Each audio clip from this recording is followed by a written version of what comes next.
Thank you, Mr. Davis, and a pleasure for the first time, I think, to serve under your chairpersonship.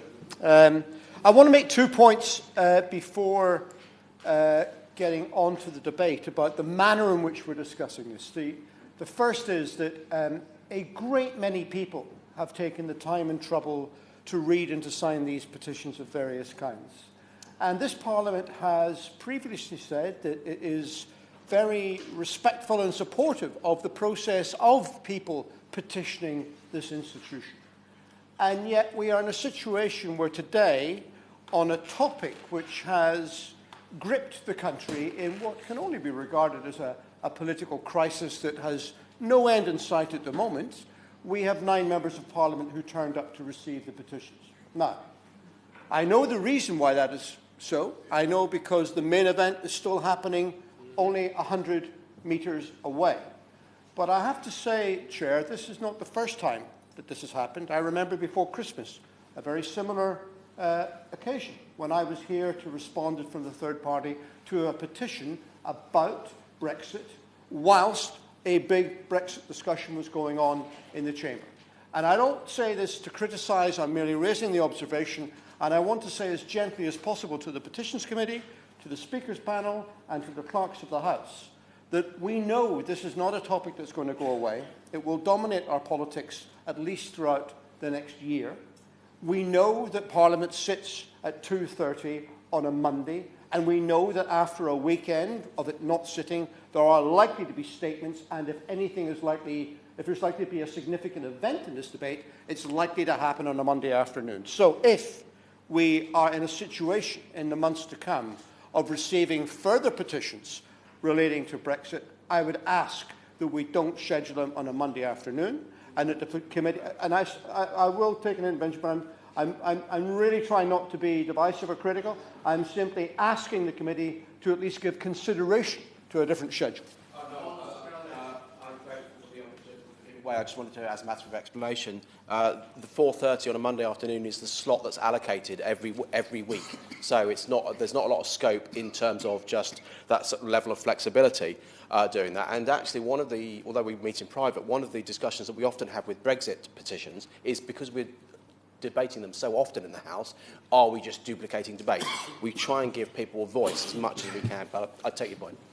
I understand that. I mean, the same is true of the Backbench Committee that has no control over when it can actually schedule a debate. It has to work within times that are given to it. But I'm raising this in order that the Petition Committee might consider it and make representations to whoever is in control of the schedule to point out the problems that we are having. Because I think, we can make jokes about it and all the rest of it, but I think there will come a point that if this continues, the public are going to say, well, are these petitions really being taken seriously, or seriously enough by members of Parliament? The second point I'd make, and it's not a major point, but I'm not sure about the efficacy of lumping all of the petitions together in a 1 or 4 consideration, to be honest. And I know it would take more time if we weren't to do that. But whilst the petitions appear to be alternatives to each other, it's not necessarily the case that you can test the pros and cons for each by reference to the people who are petitioned on a completely different matter. So I would have thought we probably in the future ought not to look at aggregating these matters and simply making the assumption that anybody who wants to sign a petition about Brexit is going to be happy and content about their concerns being considered in conjunction with anybody else who wants to sign a petition about Brexit, even though it might be from a completely different perspective. Now, having said that, I'd like to move on to the substance of the debate. I'm against Brexit. My party's against Brexit. Scotland voted against Brexit, so I think people know where I stand. And I say in response to the debate, I'm not into Project Fear. I had enough of Project Fear in the 2014 Scottish independence referendum. I don't suggest the world will end if Brexit goes ahead on the 29th of March. In fact, I don't even think that it will be, that big a historical event apart from the significance of the date in terms of what materially happens. In fact, the most horrible thing, I think, about this process is that what we will do is we will enter into a process of a slow, insidious grinding down of living standards, and with that will come a grinding down of the hope and optimism of the country and a fueling of many of the sentiments which led to the vote in 2016 in the first place. So that is my concern that we are about to commit a degree of national self-harm that we could avoid. It's entirely self-afflicted. Now, having said that, from the petitions that are before us today, I think all that we can summate is that opinion is divided. So the big question now is, what are we going to do about it in order to take this process forward, knowing that the country is divided, knowing that Parliament is divided, and it is very, very difficult to try and chart a course through. So I want to turn to the question of whether or not there should be another referendum on the question. I don't think we should put the same question again, but I do think that there are circumstances in which it is legitimate to go back to the people and consult them further. I don't think you can do that every day, but I think in a democracy, people have got the right to change their minds, and particularly where one decision has created a process and led to things that weren't anticipated, people have the right to be consulted again. Now you, oh, I didn't realise you were there. Of course I do. The Honourable Gentleman referred to optimism. The optimism of 17.4 million people who voted to leave cannot be ignored either. And I respect the Honourable Gentleman very much for his comments. We have probably many things we disagree on, and we probably disagree on this issue as well. But I think, does he not agree that if there's a second referendum, that will, by its very nature, be divisive, and that unfortunately what it does is engineer more disquiet and anger amongst the people, and ignores totally the referendum of June 2016, when 17.4 million people says, we want to leave. Let's honour that. Well, the Honourable Gentleman has preempted me. I'm coming on to precisely those points, so bear with me. In my view, you can't, in a democracy, people have the right to change their mind, but on the other hand, you can't provide procedures for people to change their mind every day, every week, every month, or even every year. But there are circumstances in which it is legitimate to revisit the question. So I would set three tests of those. The first is, has the information on which the original decision was made changed significantly from when it was made? And I think in this case it has. Even if to say there's far more information available than there was 3 years ago, but certainly some of the promises that were made 3 years ago appear, even by those who proposed them, not to be able to be delivered. Secondly, have people changed their mind on the subject by an extent significant enough to suggest that the result would be different were the question asked again? And thirdly, has the legislator, the Parliament, which is charged with the responsibility of executing the decision of a referendum, has it proved unwilling or unable to do so? Now, in my contention, the first two of those tests have been met, and the third will be met tomorrow night, when the government's proposal crashes and burns. I'm very grateful to listening carefully to what he's saying. I'm just very interested on the second point, people changing their mind. What does he base that on? Because if it's opinion polls, we all know opinion polls in the last few years have been so wrong. Even the opinion polls on the referendum predicted a win for Remain and proved to be wrong. So surely we can't trust opinion polls as evidence that people have changed their mind. I don't know about trusting opinion polls, but it's clearly evidence. I mean, it is evidence that people have changed their mind.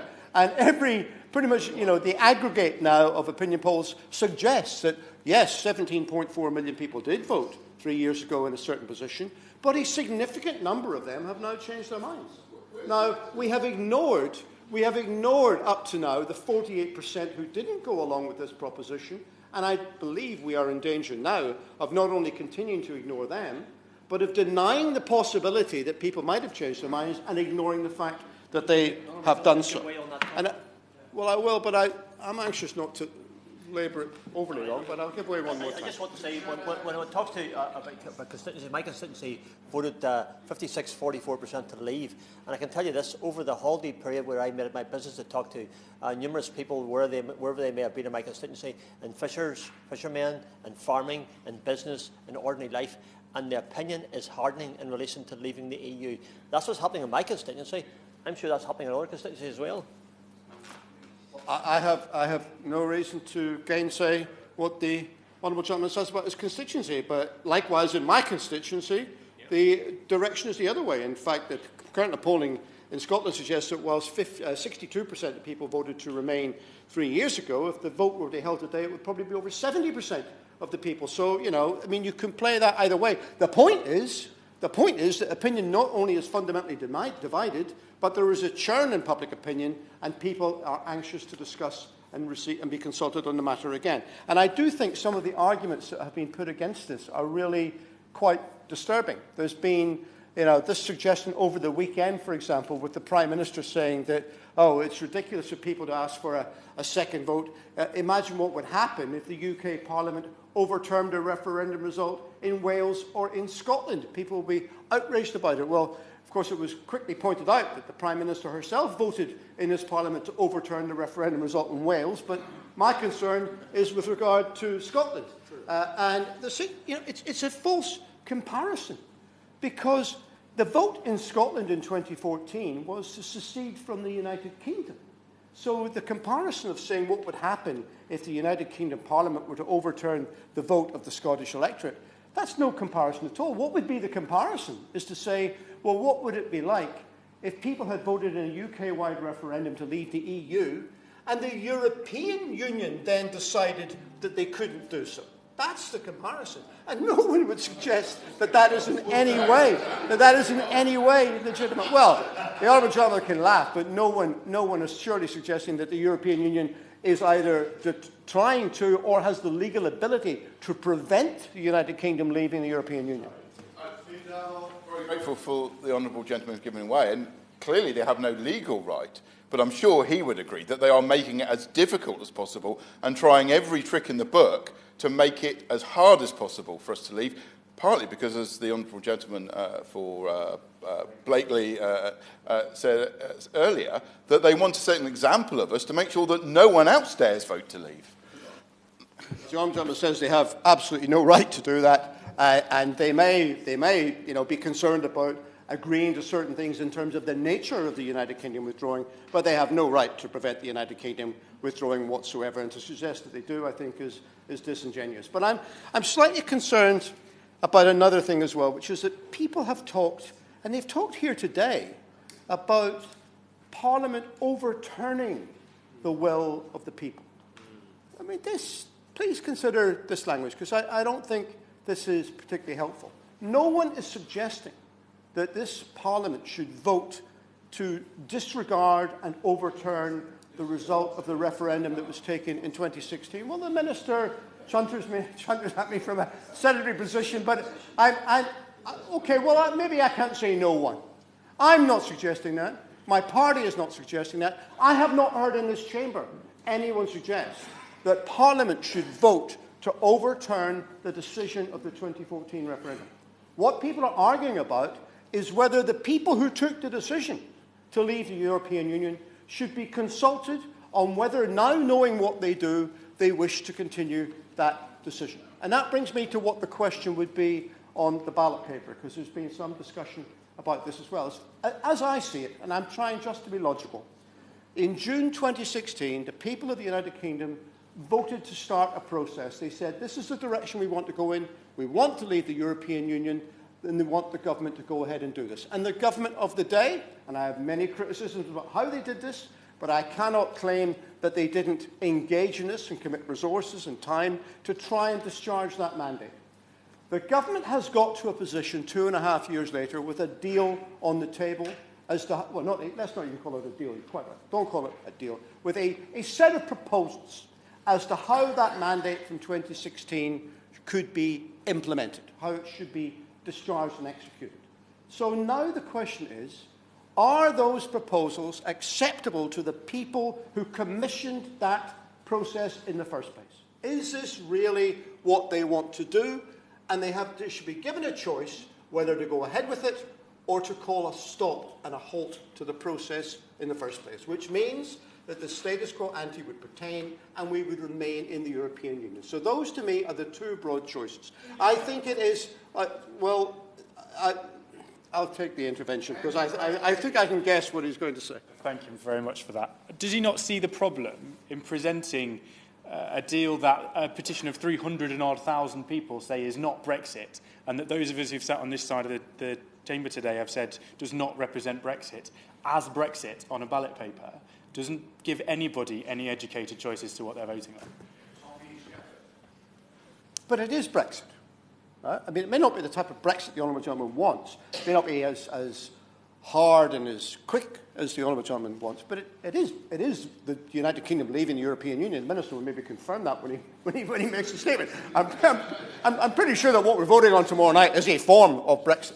And my point is that after 2.5 years of intense discussion, argument, negotiation, research, discussion, they've got to a position where the government says, this is the best they can come up with. Now, I think it's pretty shoddy and I shall be voting against it, but I don't dispute the fact that it probably is the best the government can come up with.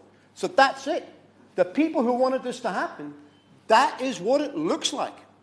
Do you want it to happen or do you not? That is the question that people should be given. Now, people have talked and said that, well, it's impossible to do that by the 29th of March. Well, of course it is. Everyone accepts it's impossible to have another referendum by the 29th of March, which is why the obvious decision for Parliament to take would be to say, we want to go back and consult the people, and we wish the European Union to allow an extension of the Article 50 process in order to allow that to happen. And I cannot conceive of a situation where the European Union would say in those circumstances that it would not consent to a 3-6-month extension of Article 50, however long it would take, to organise this plebiscite and to ask people, are they really sure that they want to go ahead with that? The European Union has said it would not countenance an extension of Article 50 if nothing changed, if the proposal wasn't changed. But in this instance, the whole purpose of seeking the extension is to change, or at least to offer the possibility of changing the proposition in the first place. And I cannot believe that the European Union would deny the United Kingdom the opportunity to do that. In fact, if it did, I think I would call foul on behalf of the European Union. And I might even change my mind in what our relationship would be. So convinced am I that they would not take this position. I do think that some of the language that's been used in this debate is potentially very dangerous indeed. People have suggested, for example, oh, well, we can't possibly allow people to vote again on this because this would, if the result goes a different way, then it's going to, not just be divisive, but that the people who lose are going to be, they may be looking to go on the streets. There may be political violence. It may lead to an increase in the far right in this country and to going back to scenes that we saw in the 1970s when I first came into politics.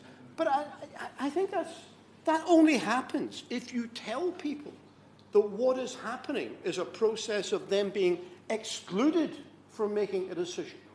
If we make it clear that the reason why there would be a people's vote or another referendum is to include people and make sure that all of them are involved in the decision, I don't see why that should happen. In fact, and if it does happen, I think it would be an illegitimate response to any decision that might be taken. Now, I'm assuming that a people's vote, of course, might lead to a change in position, but it might not. In which case, isn't it better that going ahead with this process, with the potential difficulty that it involves, that people get the chance to make absolutely sure that that is what they want to do? I really think it is. And if I could just turn, I don't want to go on too much longer, but just to say, in terms of the position of the Labour Party, I don't want the Shadow Minister perhaps to clarify this for us, because I understand, and several Labour members have said, that their position is that there should be a general election. Now, we're not going to get a two-thirds majority, but the obvious route to a general election is to place a motion of no confidence in the government. So I would ask the Shadow Minister, when or in what circumstances is that going to happen? Will it happen when the government is defeated tomorrow night? Will it happen after you've given the government another 3 days to come back with Plan B, which of course is something we decided last week? Or will it never happen unless you're convinced that you know the outcome of the result because you don't want to put it and be defeated? I really think people, in as much as we need to get over tomorrow night's decision before we can move forward, we also need to get over the no confidence question before Parliament and the country can move forward as well. But I also say this, the leader of the Labour Party seems to have been hardening his position in recent days and saying that were there to be a general election, then it would be his intention to put in the Labour manifesto a commitment to implement the result of the 2016 European Union referendum. In other words, to proceed with Brexit. Perhaps the Shadow Minister could clarify if indeed that is the case, because it seems to me you would then be in a position of calling a general election on the question of Brexit, but not offering people the alternative or the option of stopping Brexit. And I think that would lead to political delusionment on a scale far greater than another people's vote would do. So it would be helpful to have some clarification, because a choice between, the Prime Minister's Brexit or the Leader of the Opposition's Brexit isn't really a choice at all, as far as I'm concerned. And, Mr Davis, let me just finish by reference to the situation in Scotland, because we have been trying very, very hard to play a constructive role in this debate. As I say, we have our mandate. 74% of my constituents told me they didn't want to leave the European Union. That figure probably closer to 80. 97% of the thousands of people who write to me in this are against going ahead with Brexit. So I'm quite clear, but I'm not standing here saying, stop it now. We have, in fact, for 2.5 years tried to engage in this Parliament.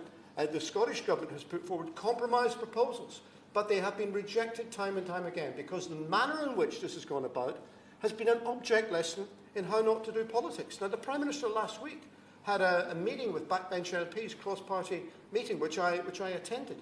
And as the member for Leeds Central pointed out, it was a welcome event.